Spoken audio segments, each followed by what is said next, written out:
Do you have other tips about when the power goes out? Not just in a hurricane, but overall speaking. I know a couple years ago, Texas, it was winter and their power went out. There are many weather events that will knock out your power. It's fairly common. You talked about in Texas, you had ice storm, which of course was followed by freezing cold weather. Anything is going to produce strong winds. You think about hurricanes and all, but even just thunderstorms, you can have local power outages. If you want to and have the finances to do this, you can have a generator at home to provide your electricity and all. In terms of keeping perishable stuff, if you have any way of keeping it cold for a while, certainly do that. In terms of your car, keep in mind if the power's out, your gas pumps are not going to work. Welcome to the Mother Earth News and Friends podcast.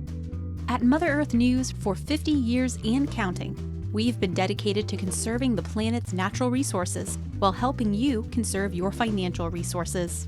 In this podcast, we host conversations with experts in the fields of sustainability, homesteading, natural health, and more to share all about how you can live well wherever you are in a way that values both people and our Mother Earth. We'd like to thank our sponsor for this episode, Soper's Choice. For more than 25 years, Soper's Choice has been the trusted name in high-quality oils and ingredients for handcrafted soaps and cosmetics. If you're passionate about creating, whether it's a hobby or a full-fledged business, Soper's Choice is your one-stop shop. Their impressive range of products includes everything from organic oils and specialty waxes to natural butters and soap bases. And here's a special offer for our Mother Earth News and Friends listeners. Head over to www.soperschoice.com and use the code MOTHEREARTH at checkout to get a free apron with any purchase. It's the perfect addition to your soap-making wardrobe. Offer good through October 30th, 2024. Happy soap making! Good day, everyone. I'm Kenny Coogan, and joining me today is Ed Brotak. Ed has taught thousands of college students about the weather and helped hundreds of them pursue a career in meteorology. He lives in North Carolina with his wife, who is also a meteorologist. Ed is also a contributor for Grit Magazine, our sister publication. Today, we are going to be talking about severe weather preparedness. Welcome to the podcast, Ed. Thank you, sir. What is an extreme weather event? Extreme weather event is basically it's an unusual weather event. In terms of unusual, we mean unusual either in where it occurred, when it occurred, like time of year, or in terms of severity. So basically, we're talking about events which can be extreme compared to what you normally would expect. Are we having more extreme weather events? Are we having more in the past 100 years, in the past 10 years? What's the time scale?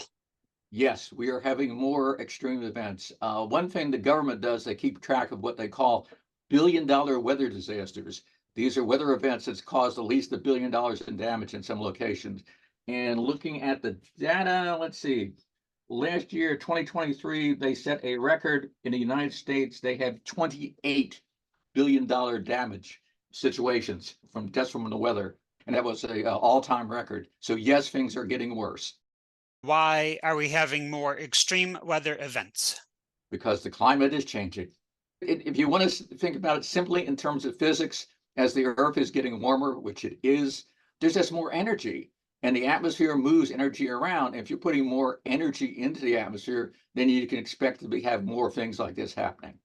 So you're in the Carolinas. We have a lot of readers in the middle of the country, and I'm in Florida. So we have all of the extreme weather events. We have tornadoes and hurricanes and wildfires. Are there general severe weather safety tips for the home? Is there something that we should be doing to the inside of the home to prepare ourselves and protect ourselves? You need to be aware of what kind of severe weather events you can get, because the preparations will be different for different events such as floods or strong winds and all. So basically get a knowledge of what your weather situation is going to be. And as I always say, when you're getting close to when you're going to have one of these weather events, check your weather forecast. Especially the National Weather Service will send out warnings when they expect any kind of severe weather. So always do that. In terms of inside your house, especially if you're in an area where you can have tornadoes or very strong hurricanes, you may want to consider having a safe room in your house. This is a room basically that's very solidly constructed and can withstand even the strongest tornado winds. And this is where you want to go if you have, say, like a tornado warning, or if you have a situation where you have a very strong hurricane and you have not evacuated, which you probably should have. You get someplace to go inside your house. That would be like when, in terms of inside the house, because your lines of defense would be outside of your house. And then what about stocking up on supplies? When should people start thinking about stocking up? Because I moved to Florida 12 years ago, and the week before the hurricane comes, I know that my grocery store shelves are empty. If you live in an area where you're prone to have like hurricanes and all, non-perishable goods, you need to stock up on them where you can get to them easily and all. And medical supplies are critical, especially if people in the house have any kind of medical conditions. You want to make sure you have whatever you would need for them. And then as you get closer to it, then you can worry about more about the perishable things. Keep in mind, though, of course, when you're going to have, say, like a strong hurricane, you may well lose your electricity. So whether or not you can keep things refrigerated or not, it'd be a question. So that's why I said non-perishable things are good. Water supplies are critical. Is there any severe weather safety tips for protecting the home on the inside from wildfires? Or should people just be evacuating? Not so much you can do. If the fire gets inside, you basically already have lost. Right. So not a whole lot you can do about inside for wildfires. It's all basically all out there. A lot of things you can do outside to make sure to try to protect your house. So for hurricanes, I know that they recommend boarding up the windows. Or have shutters for windows. But nothing really for wildfires. No, for wildfires, the goal has got to be to keep the fire away from the house. It's going to be all on the outside. Fire needs fuel, and you want to make sure nothing on your house, on the outside, or around the house is flammable. All right, let's go back to the pantry for severe weather events or the medical supplies. Do you think people are stocking up for the year? Is there a good calendar, like every January you get enough supplies that will last a year? Or would it be better for people to go through those supplies and then just get new supplies the month before the hurricane season starts? If you're talking about non-perishable items and all, basically just look at your expiration dates and see how long things are good for. As long as you have these supplies and all, as long as the food is going to be good, then you can keep it for a while. Just make sure if you use any of this, then make sure it's been restocked. Do you have any other tips about when the power goes out? Not just in a hurricane, but overall speaking. I know a couple of years ago, Texas, it was winter and their power went out. What can people do to prepare themselves for situations like that? There are many weather events that will knock out your power. That's why it's fairly common. You talked about in Texas, you had ice storm, which of course was followed by freezing cold weather, which didn't help. Again, anything is going to produce strong winds. You think about hurricanes and all, but even just thunderstorms, you can have local power outages and all. If you want to and have the finances to do this, you can have a generator at home to provide your electricity and all. In terms of keeping perishable stuff, if you have any way of like keeping it cold for a while, certainly do that. In terms of your car, keep in mind if the power's out, your gas pumps are not going to work. Normally they say before you expect any kind of severe weather, make sure your car is filled up with gas. Hopefully it wouldn't last that long, especially on a large scale. If you're talking about a hurricane, you will be asked to evacuate, in which case that's what you need to do. In a situation like that, if it's going to be a life-threatening situation, then you just don't worry about your house. You've just got to get out and save yourself. The house can be rebuilt. We've seen in the past people don't want to leave their house. They're more afraid of people coming and looting their house than they are like, oh, I got to stay in my house and protect it. No, don't worry about it. You can always rebuild a house. You mentioned thunderstorms. Could a thunderstorm be considered an extreme weather event? Yes, depending on the severity of the storm and its impact and all. Again, when we're talking about severe weather events, we're implying the fact that they can and do produce damage. It's common, by the way. Thunderstorms causing damage? If you were in Florida. Yes, I'm in maybe the top 5 cities for thunderstorms, I believe. I could also mention that, of course, you went back just last week. I don't know where exactly you are in Florida. Of course, we had the tremendous rain event. Yeah. Some places getting over 2 feet of rain in a couple of days. I'm in Tampa, so we have sports teams dedicated to thunderstorms. Yes, yes. Now, in your bio, You kind of make a joke that says you still go outside when you hear thunder. First off, is it a joke? And second, how can people be safe? What are some safety tips for thunderstorms? Don't go out like I do. There's one. It's interesting with thunderstorms. I always say thunder is nature's warning of lightning. Thunder is not going to hurt you. People are afraid of thunder. No, thunder is not going to hurt you. It's the lightning that's going to hurt you and all. So if you hear a thunderstorm getting close, just stay inside. If you're inside your house, if you're in a car, you're safe. Don't run out like I do and say, oh, look at this. Even though it's interesting that, of course, being in Florida, say like in Disney, there are pretty much thunderstorms every day around there in the summer, Yes. but they can't close the park all the time. You know, they would be gone to business. Just try to get inside if you can during the storm, and then you'll be reasonably safe. We're going to take a quick break to hear a word from our sponsor. And when we return, we're going to talk about severe weather safety tips regarding landscaping for the homestead. Attention soap makers and cosmetic creators. Are you looking for top quality ingredients for your next project? Look no further than Soaper's Choice. Whether you're a full-fledged business or are simply making soaps for your own home, Soaper's Choice knows excellent ingredients are at the heart of everything that you craft. That's why they offer premium quality and reliable sourcing for all their products in the right sizes for you. Head to www.soaperschoice.com to explore their full list of products, including soap bases, oils, butters, and waxes, and use the code MOTHEREARTH at checkout to receive a free apron with your purchase. Offer good through October 30th, 2024. We're back with Ed Brotak, meteorologist and grit contributor. Now, I've heard of examples of houses that landscaped properly and they were, quote, saved from both erupting volcanoes and wildfires. Ed, what are some severe weather safety tips regarding landscaping for the home? One of the things for a number of different severe weather events, trees do tremendous amounts of damage and, of course, can even fall and kill people. So you want to make sure, especially for your house, that if possible, I know people love to have trees and close to the house and nice and shady and all, but if the tree falls, it can do tremendous damage. So basically, you want to make sure you don't have any good-sized trees where if they do fall, they were going to hit the house. Certainly in terms of wildfires, you don't want flammable vegetation anywhere near your house. And this is one of the problems out west is that people say, oh, isn't it pretty? We're going to have all these bushes and shrubs, natural landscape right up to the house. Well, like in California, vegetation is designed to burn.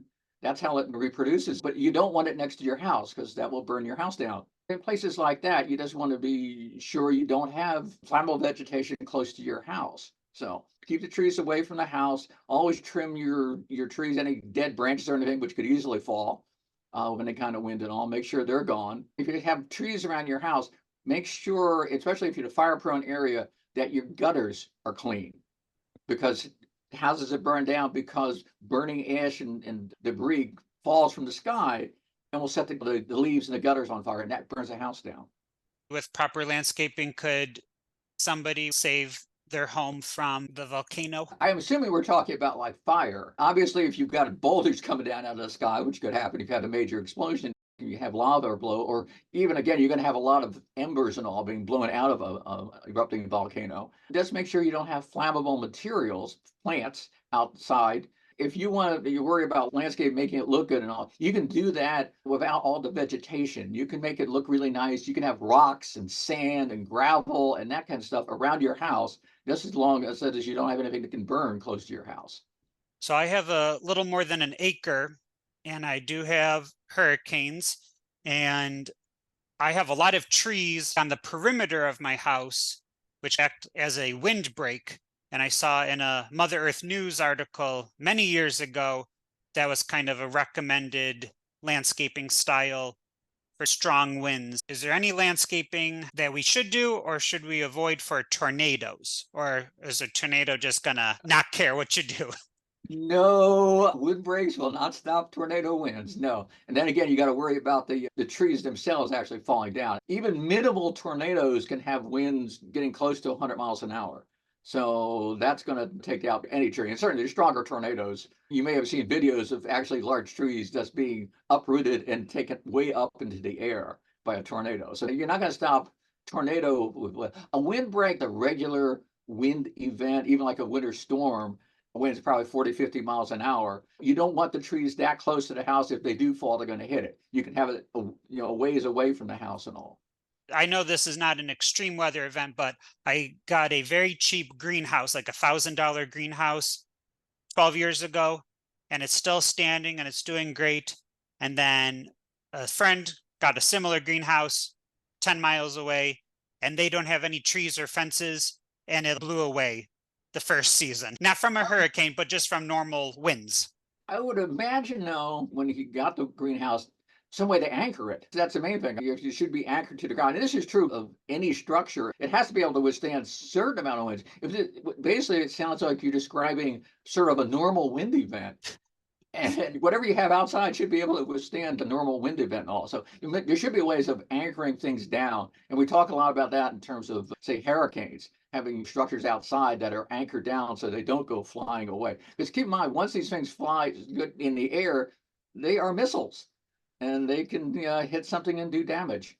Is there a resource for people to go to see the species of bushes or trees or plants that root better into the ground or won't turn into giant projectiles? Your local government agencies, you can go to them and check out, because they will tell you what kind of plants you can use. You just go to whatever horticultural practices you have around there. The government agencies should know best of what you should be planting and what you shouldn't be planting. Other than landscaping, is there anything else that we should be doing to the outside of the homes for these different severe weather events? Depending on what kind of event you're talking about. If you're talking about wildfires, you want to make sure nothing on the outside of your house is flammable.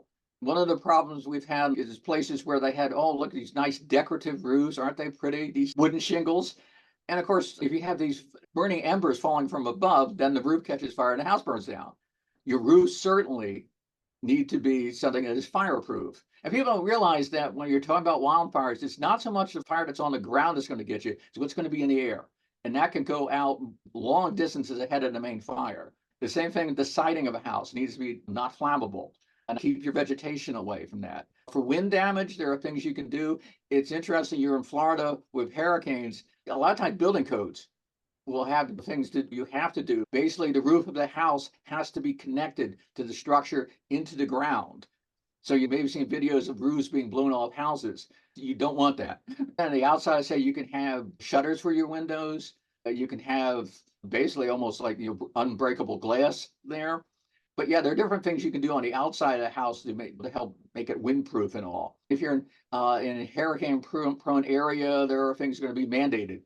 If you talk about an area where if you get a storm surge from a hurricane, normally local codes basically say your living area of the house has to be at least above the normal, the 100-year flood. And so that's why you see the houses raised up. So just in case there is a flood, that you don't take out the main living area. And of course, the bottom has to be able to withstand floodwaters and not like just be destroyed. I was in Utah or Montana a couple of years ago, and I was just ignorant to the fact of how much flooding occurs there and how frequently it was. So other than the house being raised for that 100-year flood, almost all of our readers have livestock or poultry, and I imagine they should do the same thing with their barns and their coops when designing them. You got to think about the floods, but also the wildfires.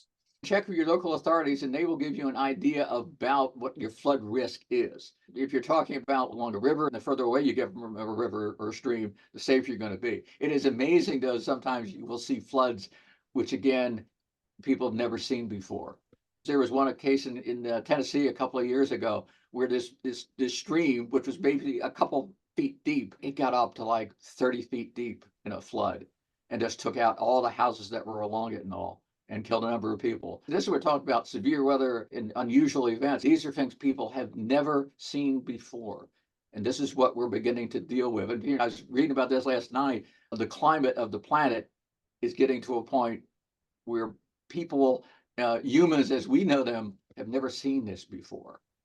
For people who have livestock and poultry, they should probably come up with contingency plans. I had a very small flock of ducks, and all of them were living in my bathroom for 24 hours, but I cannot imagine somebody doing that with 25 birds or 100 birds. Right. If you're talking about other livestock and all, if you can move them to higher ground, if you have cattle, if you have horses, if you have someplace contingency plans, if something is coming, just do it and get it done, because you don't want to have like situations. I've heard of situations down in Florida where people are looking at their cows swimming. You don't want to get into that kind of situation. All right, so Ed, we're good friends now, but can you tell me about the forecast? How good are meteorologists now at predicting certain extreme weather events? The hurricanes, I feel pretty good. I do know that they're going to be close enough for me to do something. But then for my 7-day normal weather, it says it's going to rain every day, and then it doesn't rain for 6 out of the 7 days.